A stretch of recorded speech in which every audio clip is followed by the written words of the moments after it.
Hi, welcome to Math Antics. In this video, we're going to learn something called prime factorization. Wow, that sounds pretty complicated, doesn't it? But don't worry, it's not that bad. Now, from the name prime factorization, you can probably guess that it involves factoring like we learned about in the last video. But what about this word prime here? What does that mean? Well, to help you understand that, let's use what we learned in the last video to factor the number 7.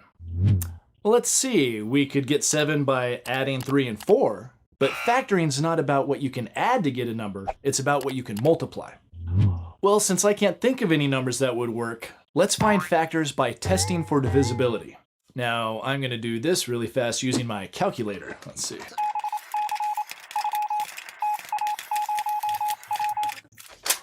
Okay, here's the numbers I got. That's interesting. The only two numbers that didn't leave remainders were 1 and 7, and those are kind of obvious. We know that if you multiply any number by 1, you'll just get that same number.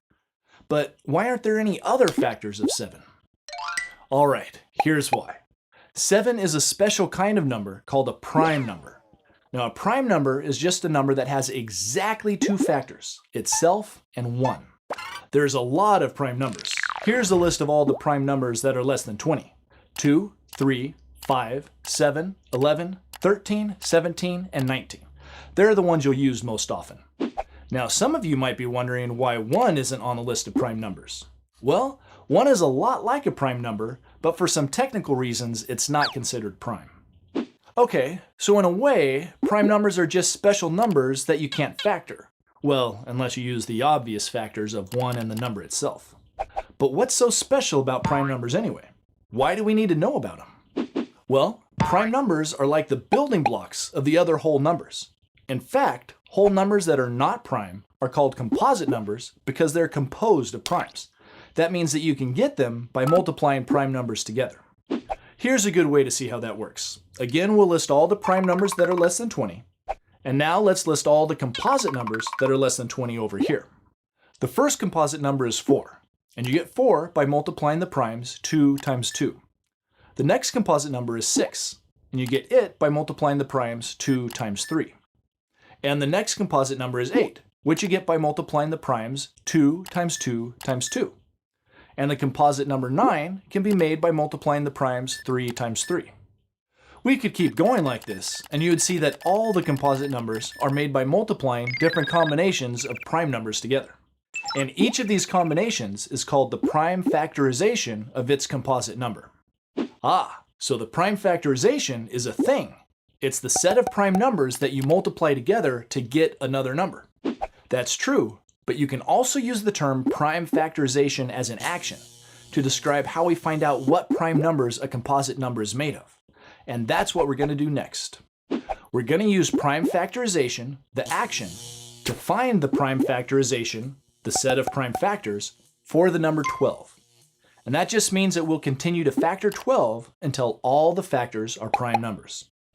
Now, to do this, I'm going to use something called a factor tree. A factor tree is just a diagram that helps you keep track of multiple factoring steps. When you factor a number, you write the two factors below it with lines or branches going to them. And then, if you factor one of the factors, you do the same thing again. You'll see how it works as we do this example. So let's get started. 12 can be factored into 2 times 6. So we're done, right? Well, not yet. Because we're doing prime factorization, we need to keep going until all the factors are prime numbers. So let's see if they are. Well, we know that 2 is a prime number, but is 6 prime? No, it's not, because 6 can be factored into 2 times 3. And both 2 and 3 are prime numbers, so now we're done factoring. And if we bring down that 2 that we had from the first factoring step, we can see that the prime factorization of 12 is 2 times 2 times 3.